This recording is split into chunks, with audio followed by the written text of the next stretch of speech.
Hi viewers, welcome to our channel. Getup Srinu నటించిన రాజు Yadav cinema చూసి అభిమానులతో పాటు నేటి జనులంతా కూడా మంచిగా సినిమా ఉందని చెప్పేసి కంగ్రాట్స్ తెలియజేస్తున్నారు. మరి ఈ సినిమా మీరు ఇంతవరకు చూడలేనట్లయితే థియేటర్కి వెళ్ళి చూడాలని అంటూ కూడా సజెస్ట్ చేస్తున్నారు. మరి మీరు ఎంతమంది ఈ సినిమా చూసారో ఒకసారి కింద కామెంట్ సెక్షన్లో తెలియజేస్తూ ఇటువంటి టాలీవుడ్ లేటెస్ట్ అప్డేట్స్ కోసం ఛానల్ని సబ్స్క్రైబ్ చేసుకుని లైక్ చేయడం మాత్రం మర్చిపోకండి. ఇక రాజు యాదవ్ సినిమాకి సంబంధించి రెండవ రోజు బాక్స్ ఆఫీస్ వద్ద ఎంత కలెక్ట్ చేసిందనేది తెలుసుకునే ప్రయత్నం చేద్దాం. ఇకపోతే రాజు యాదవ్ సినిమా చూసి ఆడియన్స్ అంతా కూడా ఆనందించారు. ఎమోషన్స్ అయితే ఆపుకోలేక కళ్ళ నీళ్ళు పెట్టుకున్నారు. ఇక ప్రతి ఒక్కరు కూడా థియేటర్లకి వెళ్ళి ఈ సినిమాకి చూడాలని కూడా సజెస్ట్ చేస్తున్నారు. అయితే నేటి జనులంతా కూడా ఈ సినిమాపై వారి యొక్క ఆనందాన్ని వ్యక్తపరుస్తున్నారు.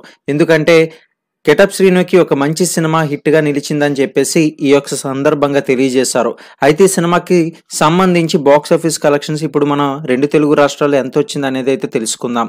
ముందుగా ఆంధ్రప్రదేశ్ లో చూసుకున్నట్లయితే 20 లక్షల వరకు అయితే రెండవ రోజు కలెక్ట్ చేసింది ఈ సినిమా. ఇక తెలంగాణలో చూసుకున్నట్లయితే 25 లక్షల వరకు కలెక్ట్ చేసింది. మొత్తానికి రెండు తెలుగు రాష్ట్రాల్లో కూడా బాగానే రాణించింది రాజు యాదవ్ సినిమా. ఇటువంటి మరిన్ని టాలీవుడ్ లేటెస్ట్ అప్డేట్స్ కోసం బాక్స్ ఆఫీస్ కలెక్షన్స్ కోసం ఛానల్ ని సబ్స్క్రైబ్ చేసుకుని లైక్ చేయండి.